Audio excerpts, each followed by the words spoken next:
Welcome to this lecture about reasoning and health, mindlines in action. It's an honor for me to be present at the Sri Ramachandra International Physiotherapy Colloquium 2023. I'm very sorry that I can't be there live. I would have loved to meet you all there personally, but I hope that will be happening in the near future. In the meantime, I hope this lecture or this presentation will help you and give you some information and insights concerning mindlines and my way of thinking. At first, I think it's nice to introduce myself. My name is Joost van Wiegen. I'm a European. I'm a Dutchman, actually, coming from the Netherlands, and I moved to Norway, which was based on love. I fell in love with my wife, and then I moved to Norway, where I really love it to be there. And I'm doing quite a lot of hikes and being in the mountains and on the sea with my dog, and also with the rest of the family. I'm the head of the bachelor physiotherapy program at the Western Norway University of Applied Sciences in Bergen, Norway. I'm a principal lecturer of physiotherapy and health. I'm an educational designer, and I'm a consultant physiotherapist, mostly working in musculoskeletal practice and migrant health, with a background in manual therapy and sports physiotherapy. Next to those kind of roles, I'm a board member in the Environmental Physiotherapy Association. I work in projects concerning HECIT, which stands for Health Equity, True Education for a Sustainable Future, ECOLA, which stands for Embracing Complexity-Oriented Learning Approaches in Health, and PrEP IP, which stands for Persons with a Refugee Experience Project Interprofessional. Next to that, and that's my last role, I'm in the World Physiotherapy Educational Committee, together with one of your colleagues, Lara Simon.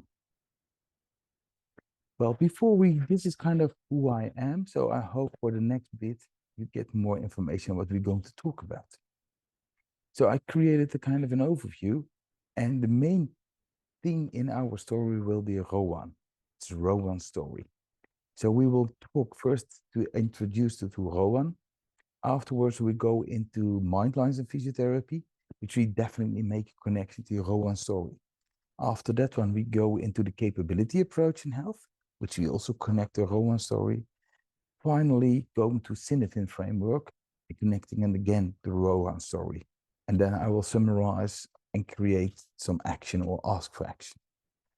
I'm very sorry that we can't have an interaction in between, but I will try to keep my tempo down because I'm going to talk quite fast, but I hope this will do the trick.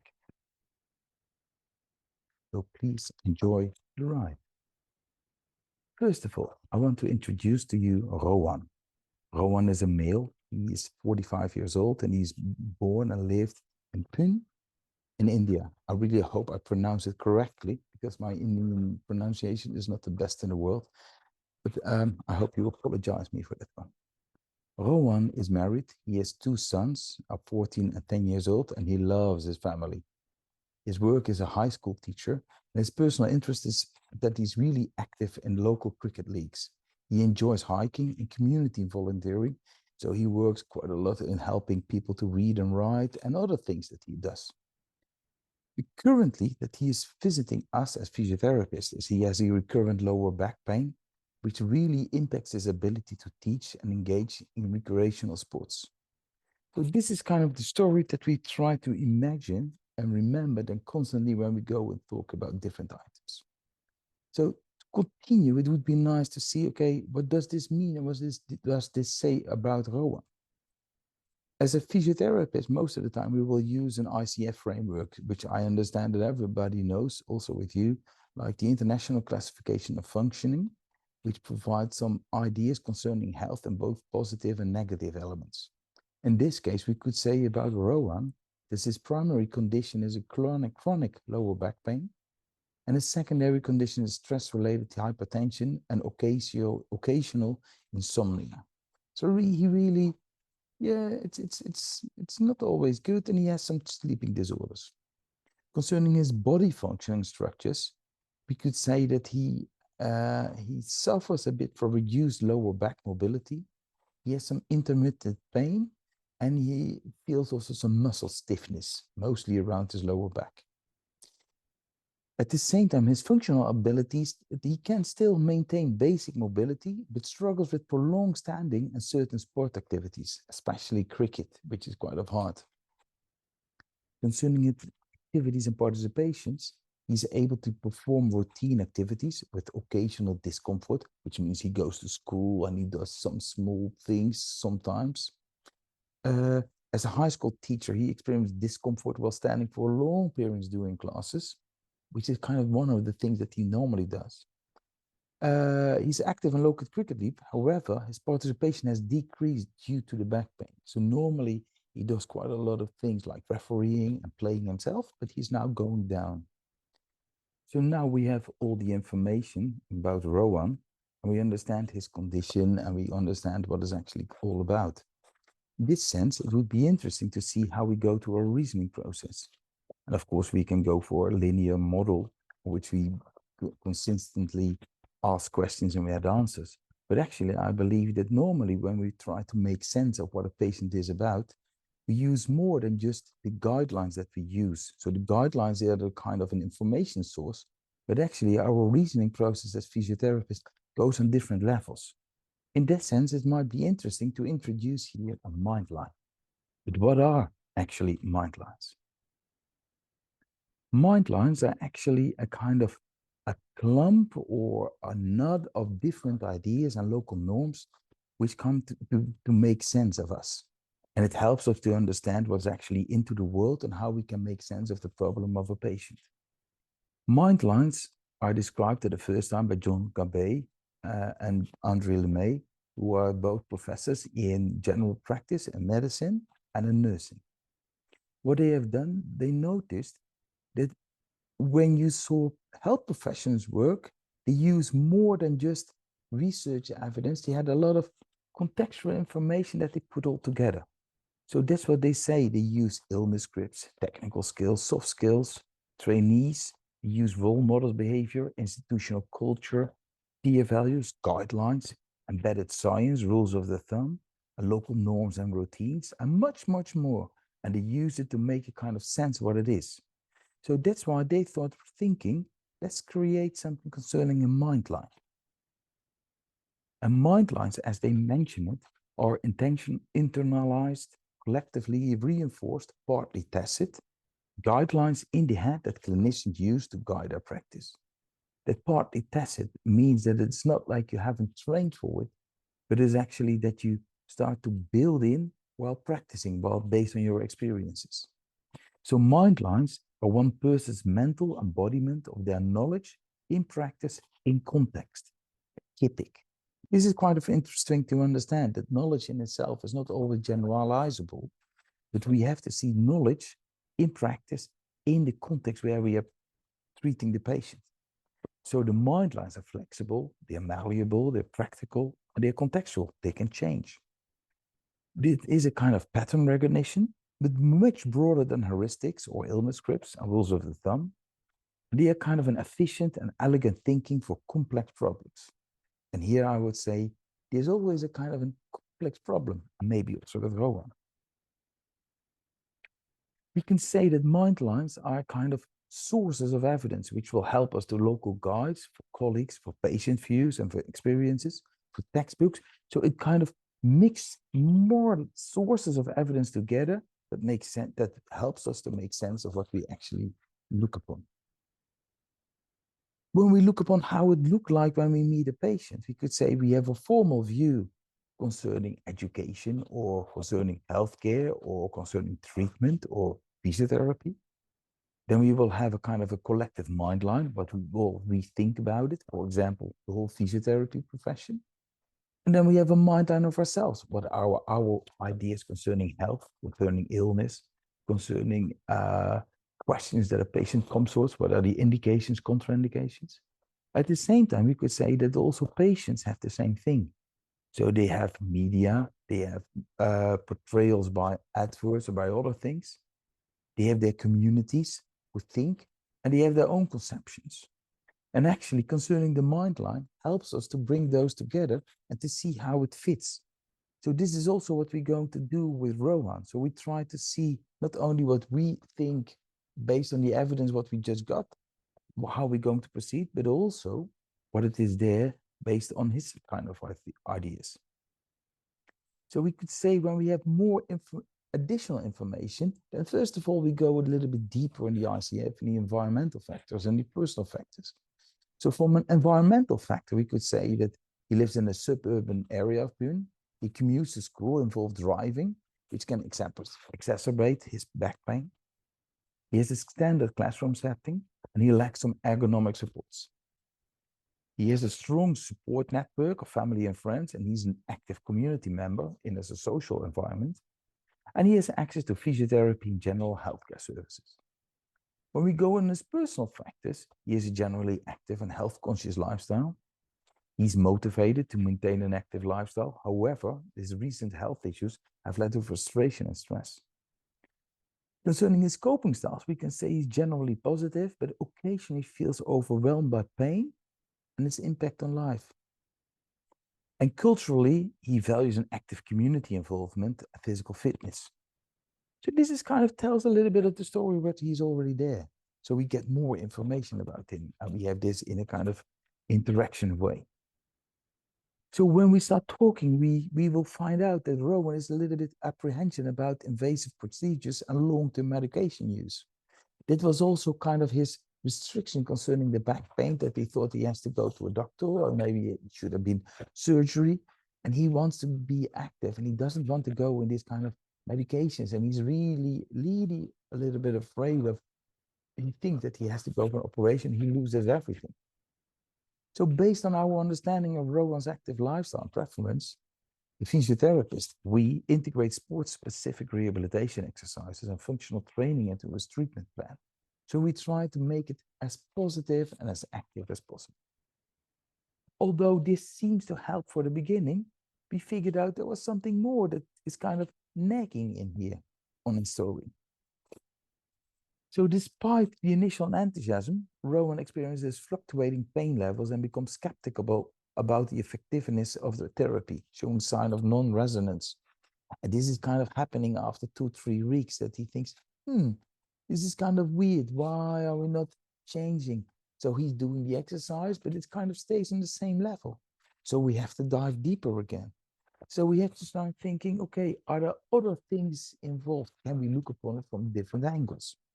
And this might be interesting to see what are the opportunities now to see about it. And one of the opportunities we will use is the capability approach. And the capability approach is a kind of a way of looking upon the world, not from what we can give, but over the capabilities, the opportunities people have. But these opportunities we have to place into the field of health. And health can also be one of the ideas that's quite important. And that you see here is health can be conceptualized differently in different worlds. So first of all, from an ancient way, health can be set as a balance between a person and the environment, the unity of soul and body, and the natural origin of disease. This was the backbone of the perception of health in the ancient times.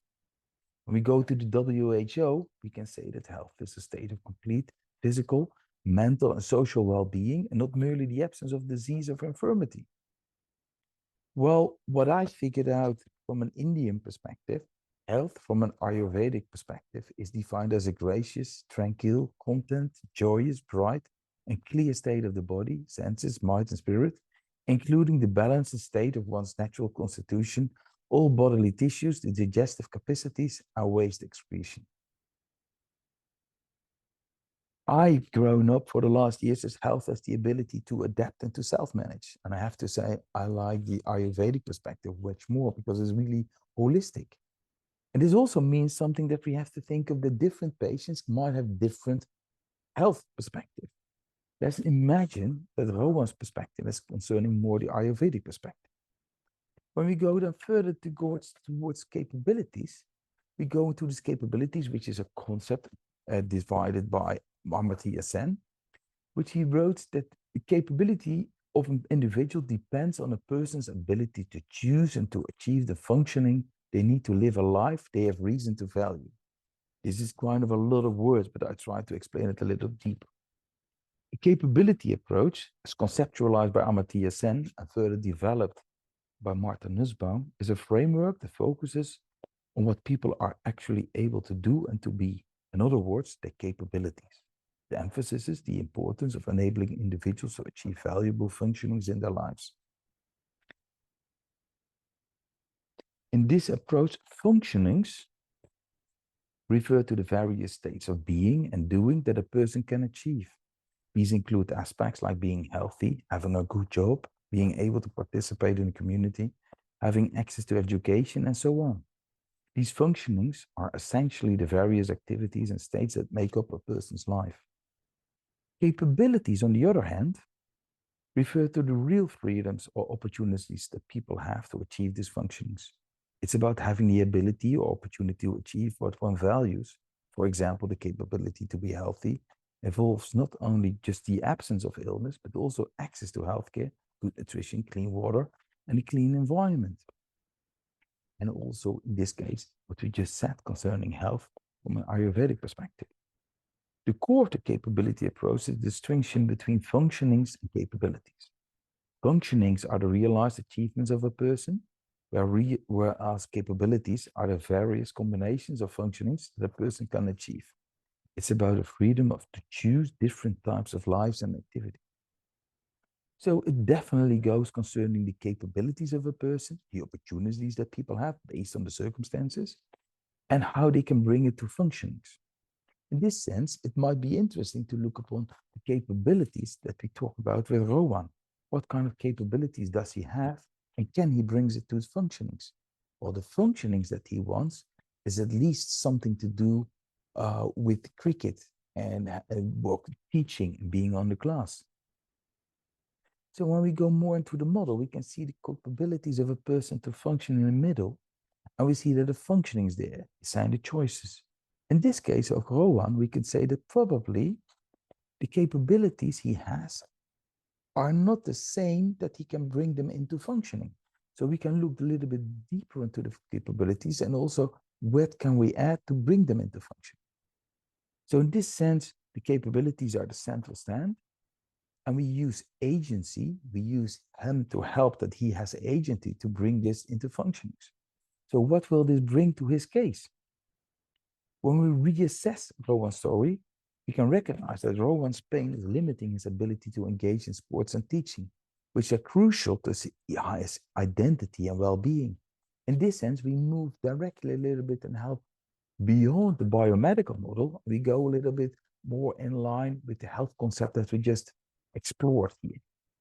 When we adjust this based on the therapy, we could say that when we collaborate with Rowan to redefine treatment goals, we focus on enabling him to play cricket pain-free and stand comfortably while teaching, thereby enhancing his capabilities in both personal and professional life.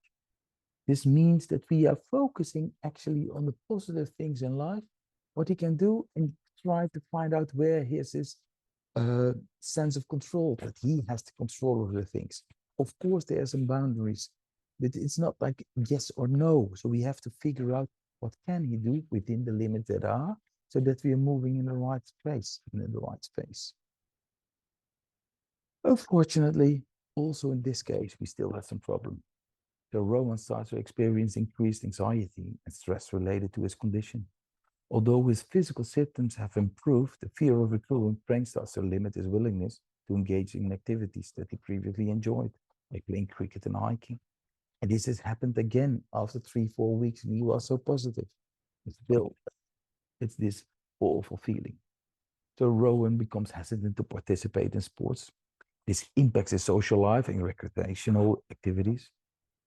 He feels increased stress and anxiety about his condition, and he really feels the pressure from his cricket team to perform at his previous level. So this is also creating additional stress. So the circle is going down, it's not going better with him. So we may have to look for, okay, we looked upon the mind lines that we understand, okay, what are the things happening? We constantly try to readjust what we are. We saw on the capability approach is there more capabilities that we have to work upon, that he has the opportunities to live the life he has reason to value, which has to do to break it in. But at the same time, we found some boundaries again. So it seems that this situation is more complex than we thought in the beginning. When we talk about complex, then we have to think, oh, what is complex? Complex in a way might be something that is not really cause-effect relation, which is clear. So we have to think of somebody else. Happily for this sense, we can use a Synefin framework. The Synefin framework is once devised by Dave Snowden 2005 for IBM, which helps us to aid in decision making. It originates from the Welsh word for habitat or place. And Synefin signifies the multiple factors in our environment and experience that influence our behaviors in ways that are often unconscious. So we can see there are 4 phases. We can go from clear to complicated to complex to chaotic. That means that in a clear phase, we are more tightly constrained. We hardly have any degrees of freedom, so it's a clear line between cause and effect. In a complicated sense, there's a governing constraint. So there are some constraints happening. There's a tightly coupled, but it's not completely cause and effect. In a complex situation, we have enabling constraints, which are loosely coupled, and chaotic is we lack everything.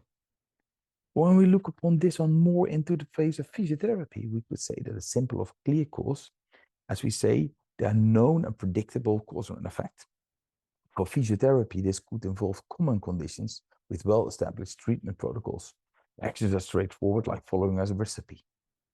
But when we now go to Rohan's case, we could say it's more complex. So cause and effect can only be perceived in retrospect. We don't know. So these complex cases might involve multifaceted patient conditions where interventions need to be adapted as the treatment progresses, and the therapist learns more about the patient's unique response to treatment. This sounds a little bit what we are talking about here. So we have to test a little bit what it's doing and constantly to adapt. That's what we are doing so far. But knowing this one, we have to find one what are the next phases. In this sense, we can go to Rowan's story and we could say that we explore a little bit of his varied responses. So we work with Rowan to explore different methods of managing his anxiety. So we can use mindful techniques and gradual exposure to the activities he fears. We can recognize the non-linearity and the unpredictable nature of Rowan's anxiety. So the treatment becomes more flexible and adapting to his changing needs and responses. So instead of having one line every time doing the same, we adapt and we move and we dance together with the Rowan to go in the right direction. We can also incorporate psychological support to address Rowan's fear and anxiety. And we also engage with social environment. So it is a kind of important to have a communication with Rowan's cricket team to adjust expectation and reduce performance pressure. So we help him with that one to also have influence on that one. So we go from a small on Rowan, we move to a bigger world in which he can thrive and work easily and better out. The outcome of this story is that Rowan's anxiety is better managed and he starts to gradually re-engage with cricket and hiking. Initially, a more controlled and less demanding setting. So mostly his training is kind of return to sport, but without, and return to play a bit, but no matches yet. His confidence in managing his condition improves and he becomes more open to participating in activity, demonstrating successful navigation of the complex interplay of his physical and psychological health. So he feels he's in control again. He can do the thing that he wants. So he is now this happy person again. And although he's not there yet, he still feels the pain. He feels that he's on the line of health from this ease to a more ease and to more happiness in life. When I now summarize the key points of the lecture that we just talked about, heading out on the story of Rowan, you could say that Mindlines, the internalized experimental guidelines that physiotherapists utilize for patient care, underscoring the importance of tacit and context knowledge and treatment outcomes. The capability approach is a means to broaden the scope of physiotherapy to include the enhancement of patients' freedoms and abilities, their capabilities. They highlight the health as a composite of various capabilities, and those capabilities are of paramount importance to see that people have the choice to bring them into functionings and also to go for the function that they have reason to value. And the last bit is the Synefin framework is a structured approach to understanding the complexities of health scenarios. This helps us to enable more strategic and effective decision-making. In this sense, we can say that combining Mindlines with an underlying capability approach and the Cinefin framework as an extra tool, we could see that constantly all the evidence which is available to us and all the information is changing into context.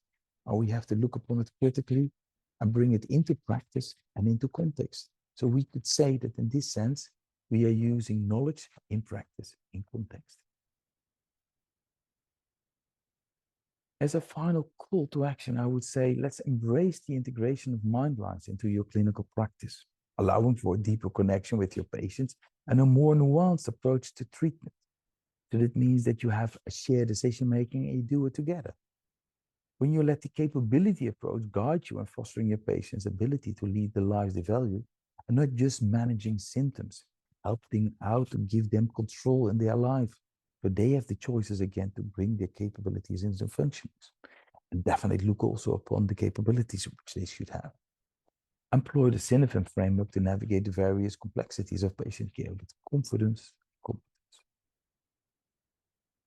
Remember that our role as health professionals is to guide our patients through their health journeys with empathy, expertise, and a deep understanding of the unique tapestry of their lives. Let's commit to a practice that honors the individuality of those we serve and empowers them to reach their fullest potential. I will thank you with great pleasure, and I hope you enjoyed this lecture. Unfortunately, I'm not here to answer some questions and remarks, but I'm always able and happy to answer your emails or other ways of communication. So when you have something to say, to share, or remarks, comments, please reach out and I will get back to you. Thank you so much, and I hope to see you in the future. As a final piece, we have here some references that might be interesting to look upon.